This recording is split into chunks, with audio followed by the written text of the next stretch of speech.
Crime petrol में आज अगले 2 घंटे में हम देखेंगे 2 वारदातें। बीच रोड में एक बिजनेसमैन की हत्या कर दी जाती है। खूनी के मकसद से अनजान पुलिस कैसे उस खूनी तक पहुंचती है। एक सोसाइटी के ड्रेनेज में मिलते हैं इंसान की लाश के कुछ टुकड़े। किसकी थी ये लाश और कौन था ये कातिल जिसने इतनी बेरहमी से ये कत्ल किया था? इन सारे सवालों के जवाब आपको मिलेंगे अगले 2 घंटों में क्राइम पेट्रोल पर। देखते रहिए क्राइम पेट्रोल, सबक एक को, सीख हम सबको।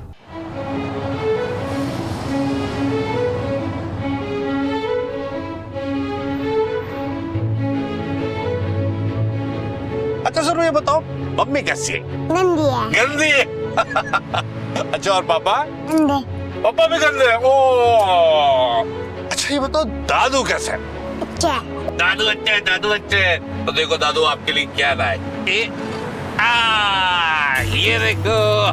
अच्छा है, बलून है और एक बेबी बलून है ना?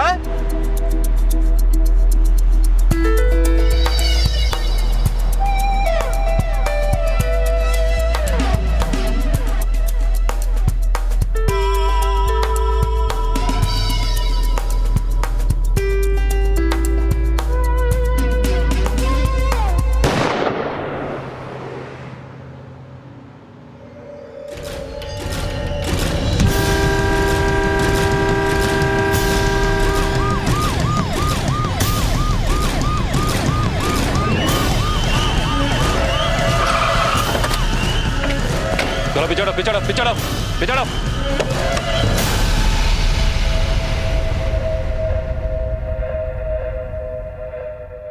साहब मैंने ही आपको फोन किया था। मेरा नाम किरण है। मैं सेठ जी को जानता हूँ। सेठ जी के बेटे रौनक भैया के जिम्मे में काम करता हूँ और मैंने रौनक भैया को फोन कर दिया, वो आते ही होंगे। किसी को अटक करते भागते हुए देखा? नहीं साहब, किसी को नहीं देखा।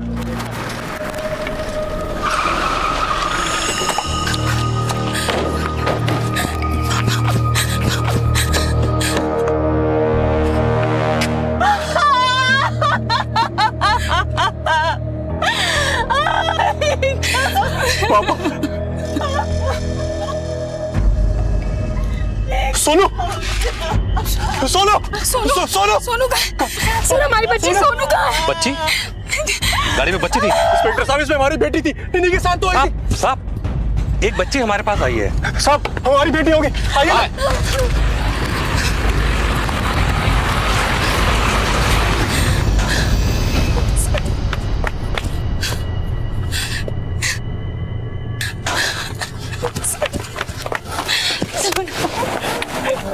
यही आपकी बच्ची?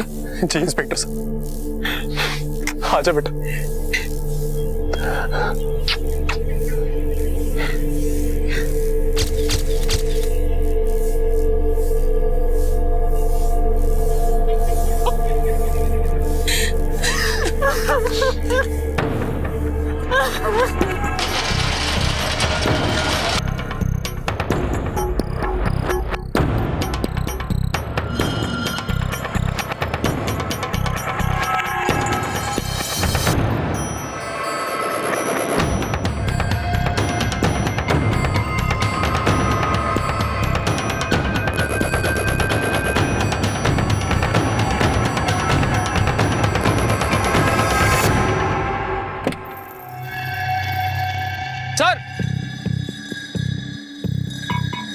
आमतौर पर गोली का खोखा इतना खराब नहीं होता है। इसका मतलब एक ही हो सकता है, ये गोली जरूर कट्टे से चली है। सर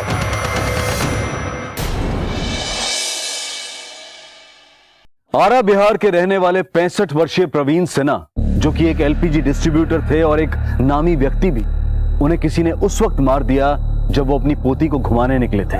एक मासूम बच्ची की आंखों के सामने उसके दादाजी की हत्या हो चुकी थी। उस छोटी सी बच्ची के मन पर एक ऐसी याद की छाप छप चुकी थी जिसे मिटा पाना शायद मुमकिन ना हो। गोली बहुत करीब से चलाई गई है और ये गोली इनके स्कल बोन में जाके अटक गई है। ये देखिए यहाँ ये, और मौत इनकी ऑन स्पॉट हो गई थी। टाइम होगा कोई शाम के 4:30 से 5:30 के बीच। बुलेट और क्राइम स्पॉट से मिले सेल को मैंने बैलिस्टिक डिपार्टमेंट पटना भेज दिया है। प्रवीण सिन्हा की कॉल डिटेल से कुछ मालूम पड़ा? ज्यादातर कॉल घर और ऑफिस के बीच में हुई है। ऐसी कोई कॉल नहीं है जिससे कोई लीड मिल सके। मगर सर, जैसा कि आपका कहना था कि गोली किसी देसी कट्टे से चली है, बैलिस्टिक रिपोर्ट के हिसाब से गोली 303 बोर के देसी कट्टे से चली है। किसी लोकल गैंगस्टर का काम लगता है सर। अगर ये अटैक किसी लोकल गैंगस्टर ने किया होता तो गाड़ी को जबरन रोका गया होता, लेकिन क्राइम लोकेशन पे गाड़ी को जबरन रोकने के हमें कोई भी निशान नहीं मिले। और सबसे बड़ी बात, कार के शीशे चढ़े हुए थे, कार का इग्निशन और एसी दोनों ऑन था। मतलब साफ है, प्रवीण सिन्हा को गोली गाड़ी रोककर ही मारी गई है। वैसे भी किसी अनजान आदमी के लिए प्रवीण सिन्हा गाड़ी क्यों रोकेगा तब जब उसकी पोती उसके साथ थी? वैसे उसकी पोती की हालत कैसी है? टंग दिखा बेटा।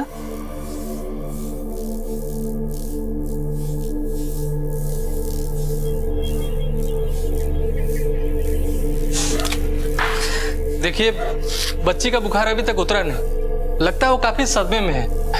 मैंने जो दवाइयां दी हैं उसे समय समय पर देते रहिए। मुझे आज्ञा दीजिए। ठीक। एक बच्ची के सामने उसके दादा को मार डाला। अगर एक बार मुझे वो लोग मिल जाए, मैं मुजरिम जब जुर्म करता है ना तो कुछ सोचता नहीं है। वैसे अपने पिता के बारे में और कुछ बताएं। पापा पिछले 40 सालों से गैस एजेंसी चलाते हैं गोला मोहल्ला में। पापा की बहुत इज्जत है वहां पे, और धर्म कर्म के मामले में भी हमेशा आगे रहते थे।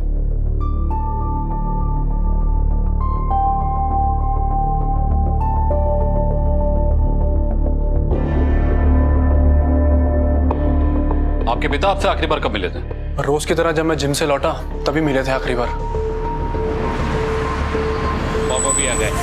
पापा, सोनू को जरा जल्दी ले आएगा, आज उसके फ्रेंड का जन्मदिन है। हाँ हाँ हाँ ले आएंगे। अरे जाने तो दो।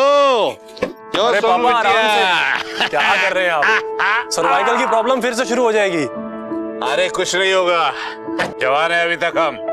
दूध जलेबी खाए हम। हाँ, ये जिम विम की जरूरत हमें नहीं पड़ती, तुम्हें पड़ती होगी। पापा आप भी ना। अब जा, लेट कर दिया हमें। सोनू बिटिया चलो चलो चलो चलो चलो चलो, दादू के साथ ड्राइव पर चलेंगे। अब सोनू बिटिया दादू के साथ लॉन्ग ड्राइव पे जाएगी, है ना? ओके।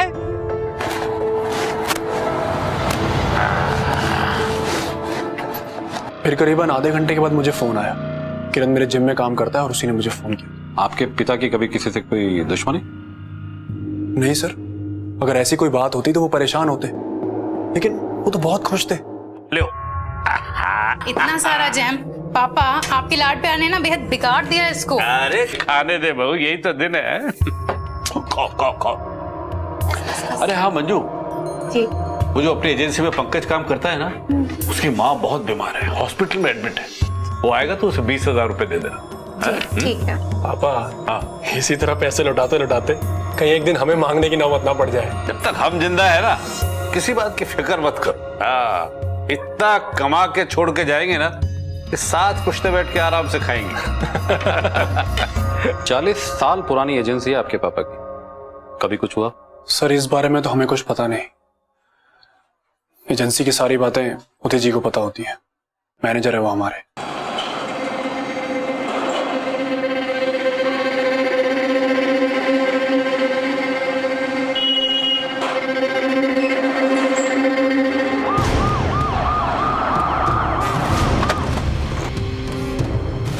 एजेंसी तो ये लगती है। सॉरी।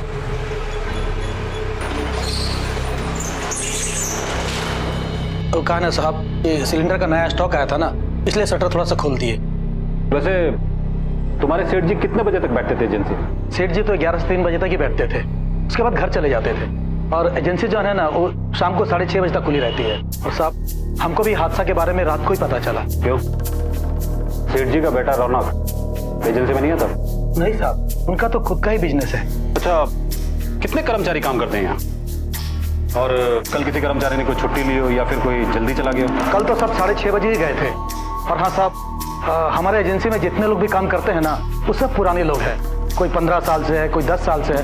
हमको भी यहाँ काम करते हुए 7 साल हो गया है साहब। अरे इतने सालों पुरानी एजेंसी है, आज नहीं हुआ, कल नहीं हुआ, 1 साल पहले, 2 साल पहले?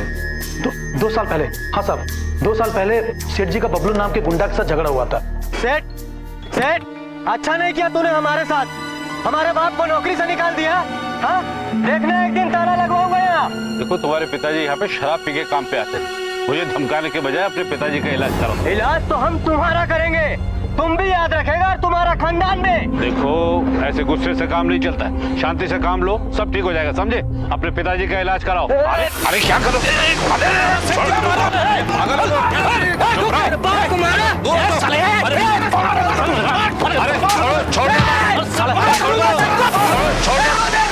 एजेंसी का आदमी लोग इसको मार मार के भगा दिए।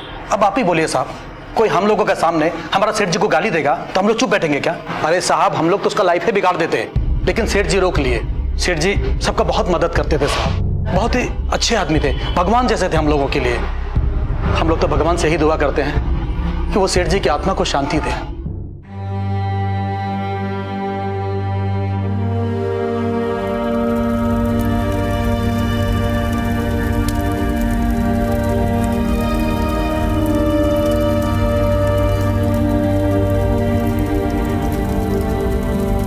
सर ये है बबलू, इसका बाप दारू की वजह से मर गया। अपहरण डकैती के कई केस हैं इस पर, साल भर से जेल से बाहर है। आजकल शास्त्री नगर के पीछे वाले मोहल्ले में रहता है।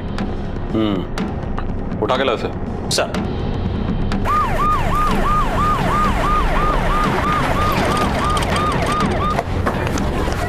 सर यही है बबलू का घर।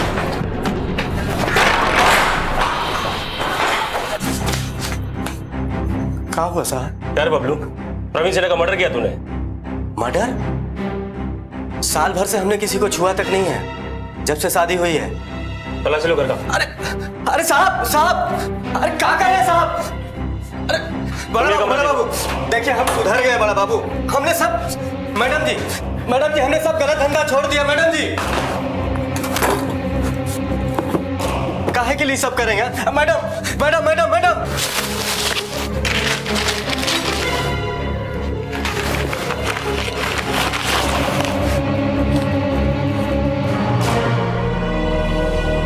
बोल रहे ना साहब कि हम सुधर गए। देखिए सुधर गया है।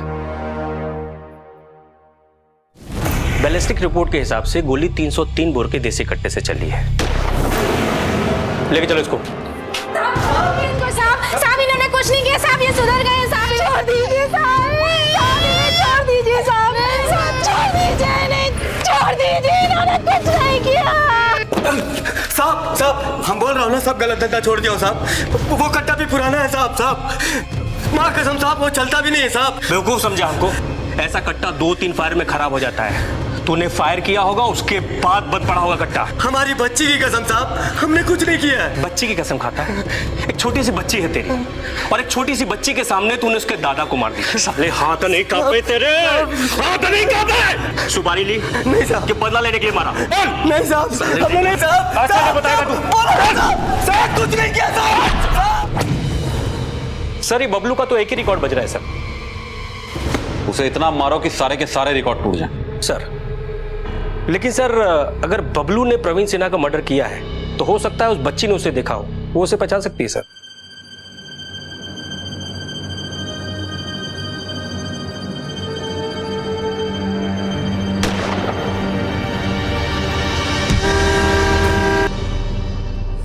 क्या हो बेटा, क्यों रो रहा है? हाँ? क्या बात है? रात में डरावने सपने देख देख के उठ जाती है।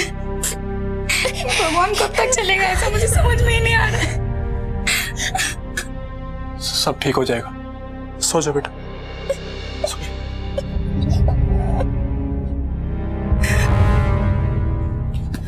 नहीं, मेरी बच्ची सदमे में है और मैं आपको उससे कोई सवाल जवाब नहीं करने दूंगी, समझे आप? देखिए आपकी बच्ची ही एकमात्र आई विटनेस है हमारे लिए, इसलिए हमारा उससे मिलना बहुत ही जरूरी है।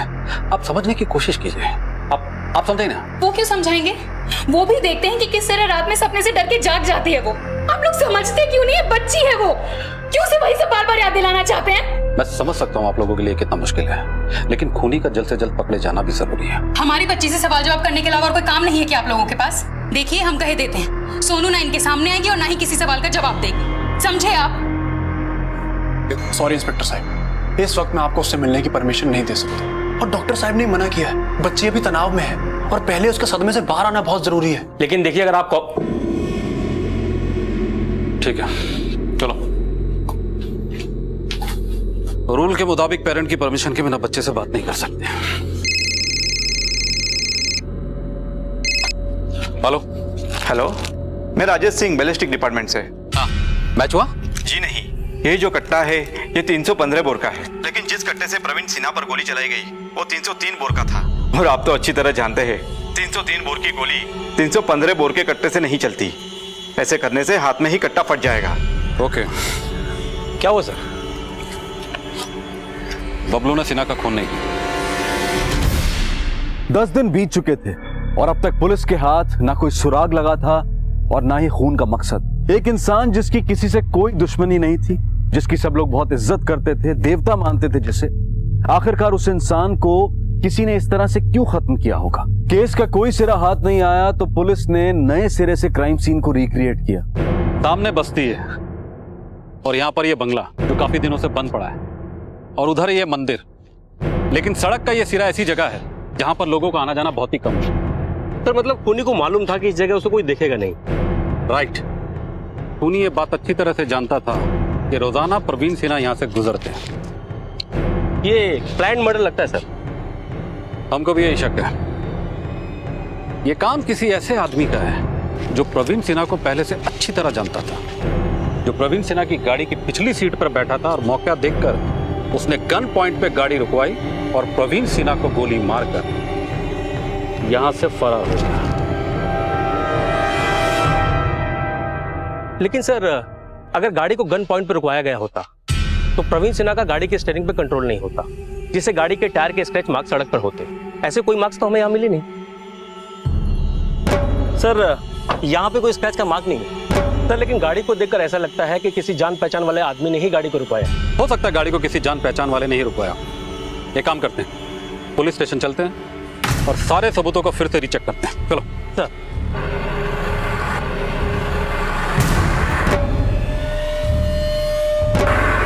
क्या हुआ सर, कुछ सोच रहे हैं क्या? एक काम कर, गाड़ी टर्न कर और प्रवीण सिन्हा के ऑफिस की तरफ ले।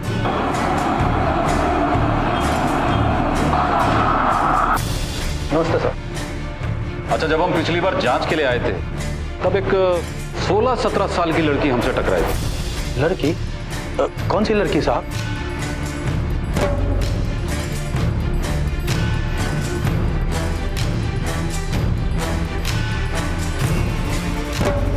हमको याद नहीं है साहब, और वैसे भी वो दिन कस्टमर आया नहीं था, काहे कि एजेंसी बंद था ना वो दिन। लड़की तो वही थी। अच्छा, तुम्हारी एजेंसी में कोई 17-18 साल की लड़की काम करती है? नहीं साहब। कभी कभी कोई सवाल यूं ही डाउट पैदा कर देता है। इंस्पेक्टर पंकज श्रीवास्तव ने एजेंसी में जिस लड़की को देखा था उसका सच क्या था ये किसी को नहीं पता था, और पुलिस को भी इस केस में अब तक कोई सुराग नहीं मिला था। इंस्पेक्टर पंकज श्रीवास्तव ने उस लड़की को ढूंढने की बहुत कोशिश की, लेकिन वो नहीं मिली।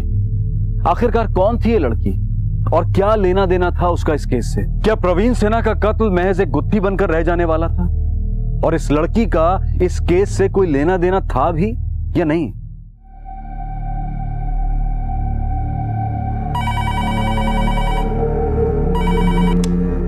हेलो, इनके बारे में कुछ पता चला क्या भाई साहब? कुछ पता नहीं चला। देखिए, हम आपको बोले हैं ना कि हमको रोज रोज फोन मत कीजिए। देखिए, हम खुद बहुत परेशान हैं।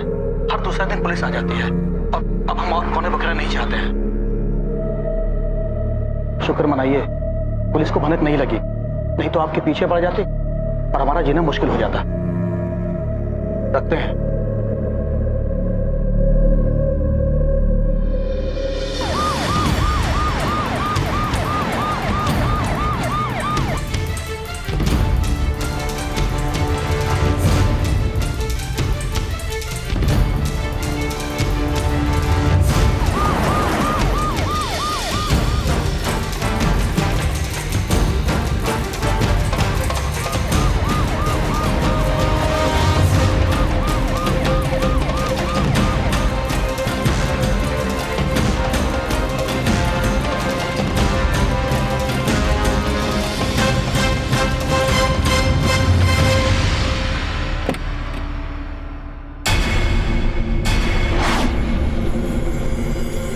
ये तो वही लड़की है।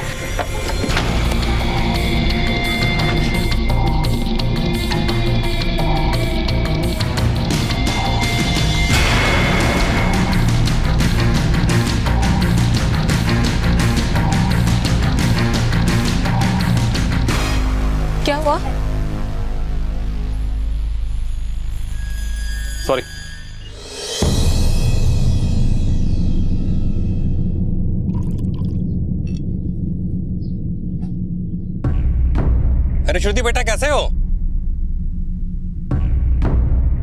ठीक हो चाचा जी? पापा जी कैसे हैं? पापा ठीक है। बहुत दिनों से मुलाकात नहीं हुई उनसे, उनको बोलना चाचा जी याद कर रहे थे।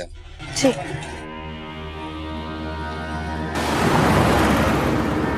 मुझे लगता है उस लड़की का इस केस से कोई ना कोई संबंध तो जरूर है। बहुत ही अहम कड़ी है वो लड़की। एक काम करते हैं, मैंने जिस एरिया में उसे देखा था वहीं चलकर उसे ढूंढते हैं। हो सकता है शायद वो वहीं कहीं मिल जाए। एक मिनट,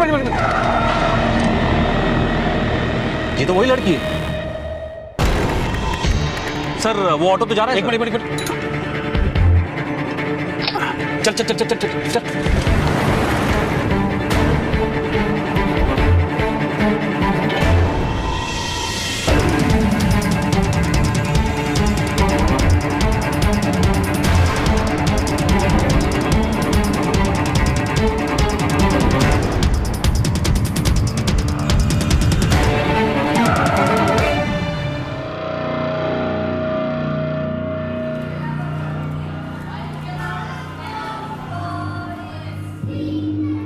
हाँ, ये हमारे स्कूल की छात्रा है, 11वीं कक्षा में पढ़ती है। श्रुति झा नाम है इसका। क्या हुआ इंस्पेक्टर साहब? फिलहाल तो कुछ नहीं, हमें इसका पता चाहिए। ओके।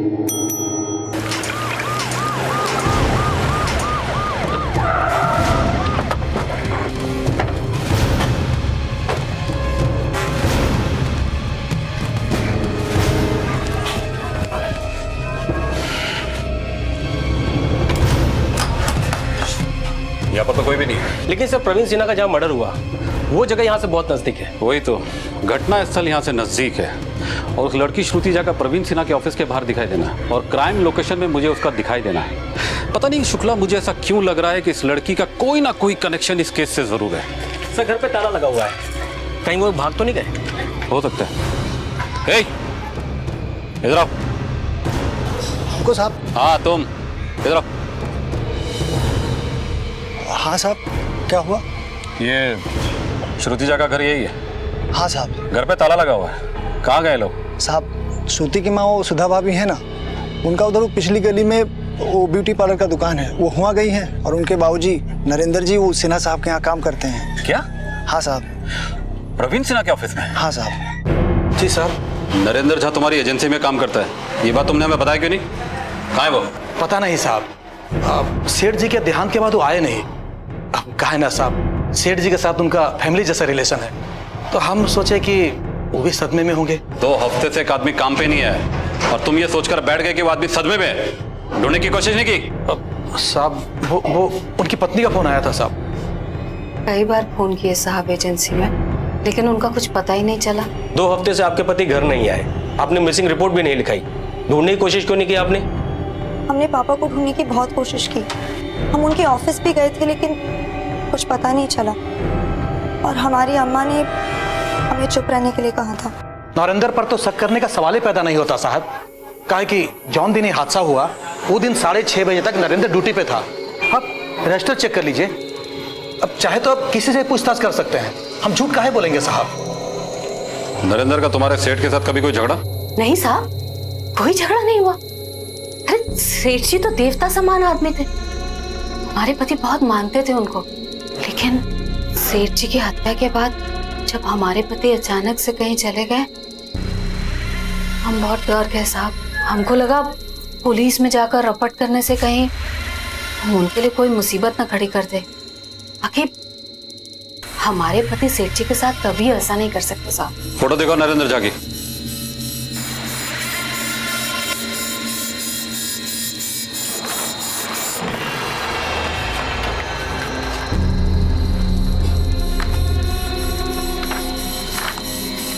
ये देखिए सर।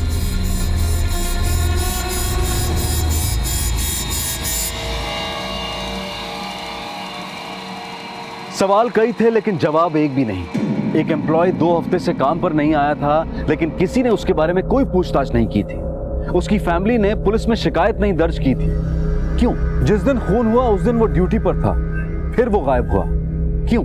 एक और चेहरा पुलिस के नक्शे पर उभरा था। क्या था इस चेहरे का सच? शायद अब कई गड़े मुर्दे बाहर आने वाले थे और कई चेहरों पर से नकाब उतरने वाला था। अरे क्या हुआ मेरे बेटे को, इतना मूड क्यों ऑफ है? अच्छा मैं आपको देता हूँ ये वाला टॉय। नहीं, अच्छा हम फोन पे बात करेंगे। हेलो हेलो, बात कर। दद्दू दद्दू। नहीं बेटा, दद्दू नहीं आएंगे।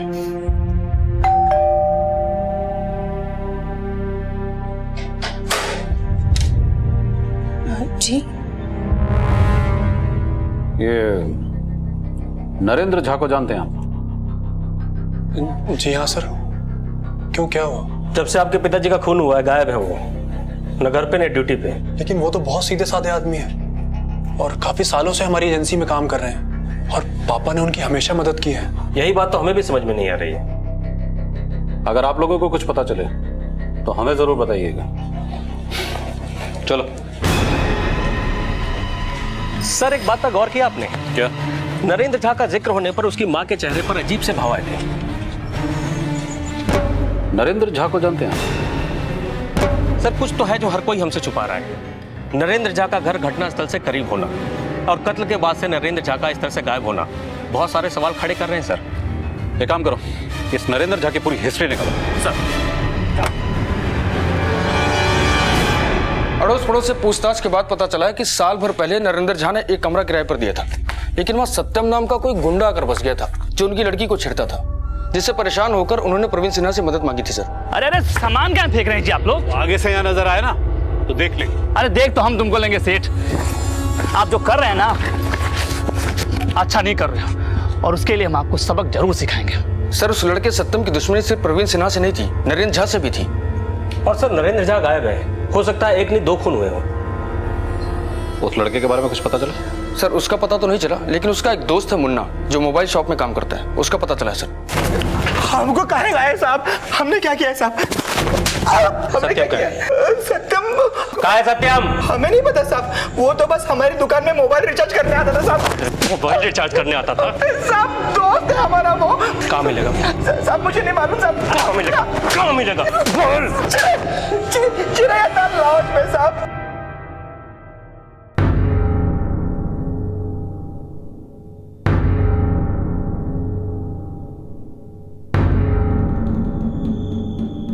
हाँ सर, मुन्ना सच बोल रहा था। लौंडा उसी लॉज में रुका है, चिरैया ताल लॉज।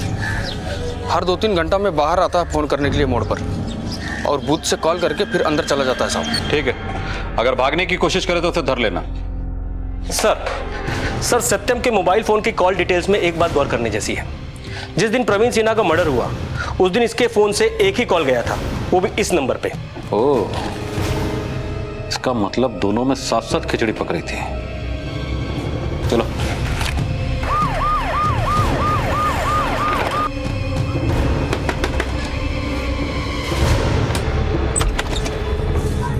साहब आप कुछ पता चला क्या हमारे पति के बारे में? अभी पता चल जाएगा।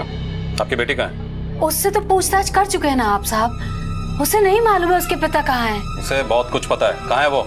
साहब मेरी मैडम साहब मेरी बेटी ने कुछ नहीं किया साहब। अरे साहब बताइए ना उन्हें। सब पता चल जाएगा। सब हमारी बेटी ने कुछ नहीं किया साहब, हमारी बात तो सुनिए साहब। छोड़ दीजिए ना इसे साहब, इसने कुछ नहीं किया साहब।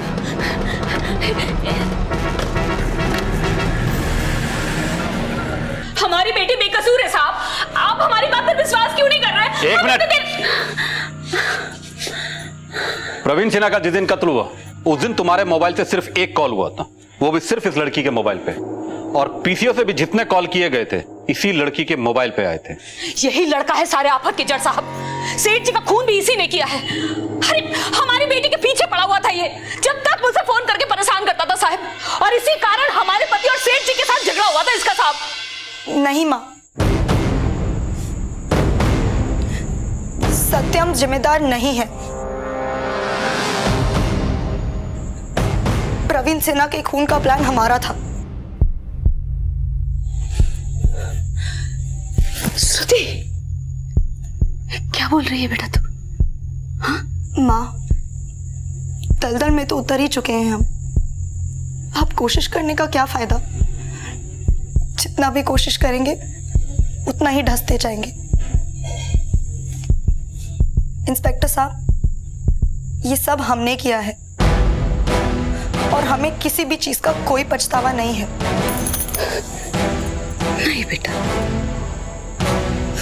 तेरी कोई गलती नहीं है। असली कसूरवार तो हम हैं। 12 साल पहले की बात है साहिब।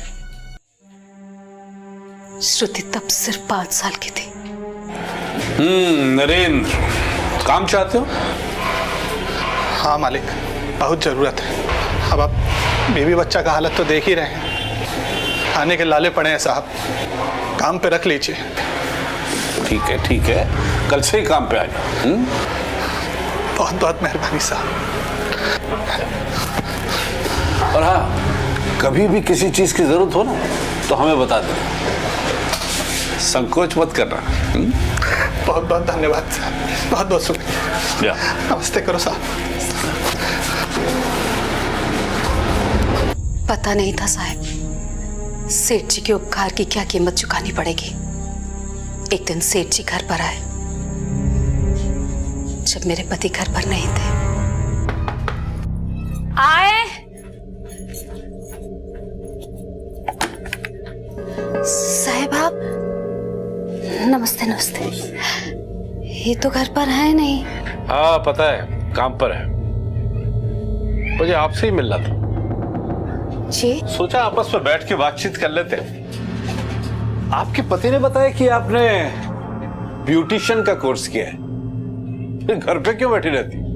और क्या करें हम साहब? अरे हम तुम्हारे लिए पार्लर खोल देते। ये तो बहुत ही अच्छी बात है, लेकिन सेठ जी इसके लिए पैसे कहां से आएंगे?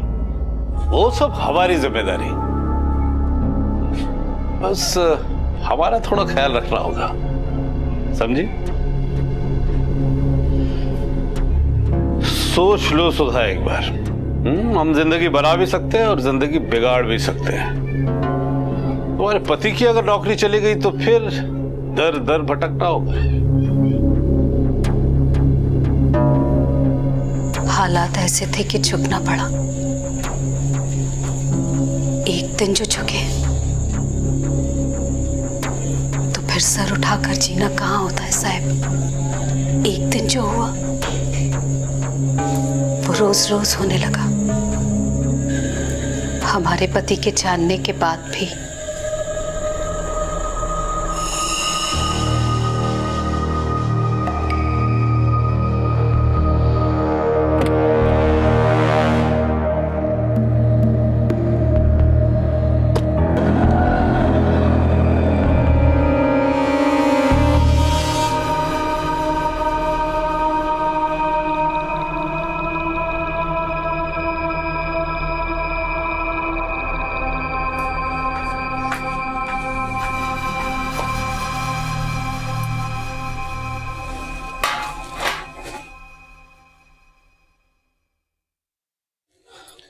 क्या बोले सेठ जी? ब्यूटी पार्लर खोलने में बहुत देर हो रहा है। बोले हैं जल्दी खुलवा देंगे। काहे कि नया काम शुरू हो जाएगा तो 4 पैसा ज्यादा घर में आएगा। हमारे काम से खुश हैं सेठ जी, और लगता है तुम्हारे काम से भी खुश हैं। अब सब कुछ तुम्हारे ही हाथ में है,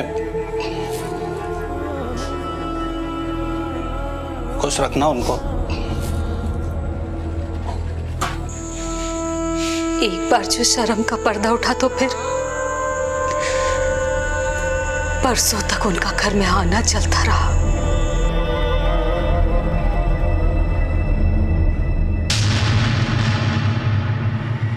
श्रुति, कब से खड़ी है तू यहाँ? चल जा यहाँ से। अरे तो क्या हुआ, जब तेरे पति को पता है तो इससे क्या छुपाना? तो तुम्हारी मां का जो शोषण चल रहा था उसका बदला लिया तुमने इस गुंडे के साथ मिलकर। गुंडा नहीं है सत्यम, प्यार करता है हमसे, सच्चा प्यार। अरे गुंडा तो वो था, वो सेठ। जिंदा रहने के लायक नहीं था वो। धर्म कर्म के मामले में भी हमेशा आगे रहते थे, बहुत ही अच्छे आदमी थे, भगवान जैसे थे हम लोगों के लिए। नरेंद्र झा को जानते हैं आप? सेठ जी तो देवता समान आदमी थे। हमारा थोड़ा ख्याल रखना होगा, समझी? साफ साफ बताओ, क्या कहना चाहती हो? हमारी मदद करके हमारे माँ बाप को मुंह तो बंद कर ही दिया था उसने, लेकिन हमें क्या पता था कि और बहुत कुछ होना बाकी था। सिर्फ 15 साल के थे हम।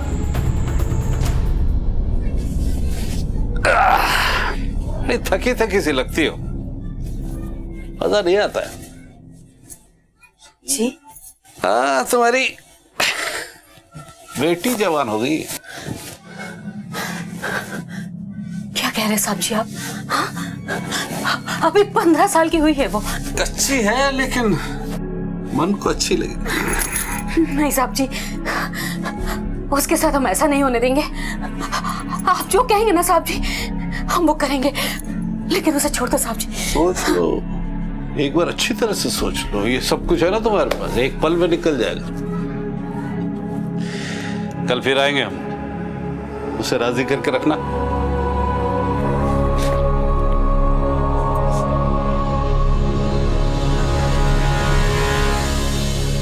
देखो बेटा, छोटे लोग हैं हम, लड़ तो नहीं ना सकते उनसे। आप चाहते क्या है हमसे? बेटा, हम तू रहने दे सुधा, मैं समझाता। आजा मेरे साथ, आजा आजा आजा। अरे आजा, अरे आजा आजा। हाँ, मम्मी यही है, मम्मी कहीं नहीं जा रही। चल चल चल चल चल, आजा आजा आजा आजा आजा।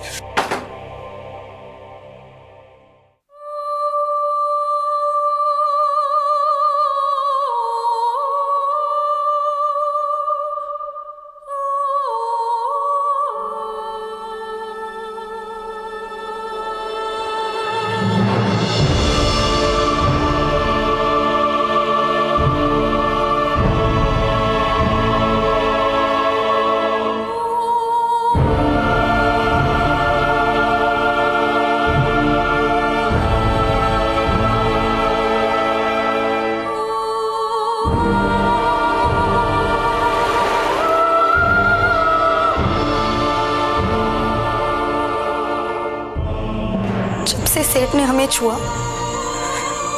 अपने आप से घिन आने लगी थी हमें। हमने तंग आकर अपने आप को मारने की भी कोशिश की, लेकिन नहीं मरे हम। 2 साल से यही जारी था। फिर एक दिन सत्यम हमारी जिंदगी में आया और हमें जीने की एक नई वजह मिल गई।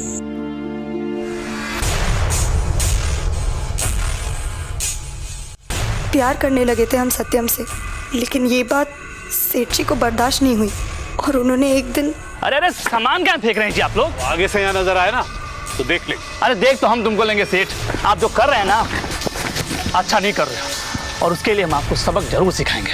हमारा एक ही सहारा था और वो भी सेठ जी ने हमसे छीन लिया।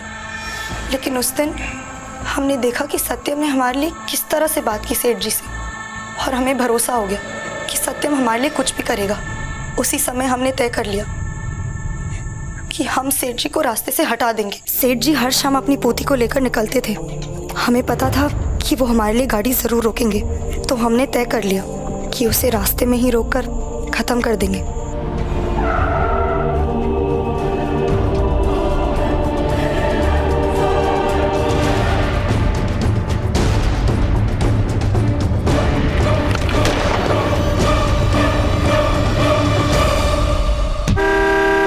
हमारे साथ जो हो रहा था वो हमारे माँ बाप रोक सकते थे, पुलिस तक जा सकते थे, लेकिन उन्होंने तो घुटने टेक दिए थे।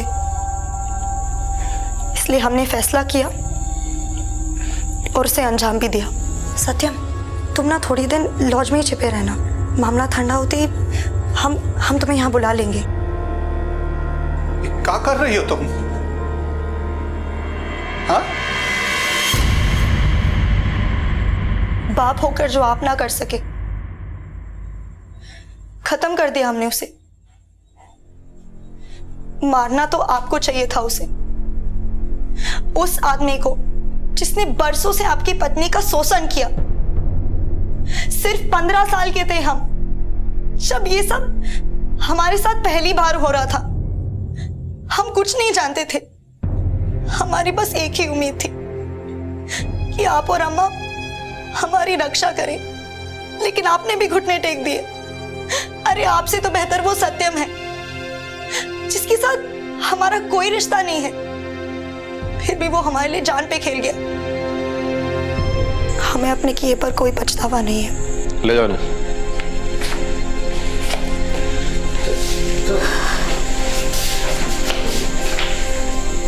एक बात इस कहानी से हमारे सामने आती है कि जुर्म करने वाला तो मुजरिम है ही, लेकिन जुर्म को सहना भी उसे बढ़ावा देना है। अब आपके सामने आएगा हमारा अगला एपिसोड। मुंबई की एक सोसाइटी के ड्रेनेज सिस्टम में एक इंसान के शरीर के कुछ अंग मिले। किसका था यह शरीर? किसकी मौत हुई थी? और कौन था वो कातिल जिसने इतनी बेरहमी से किसी की जान ली थी? देखिए क्राइम पेट्रोल का अगला एपिसोड।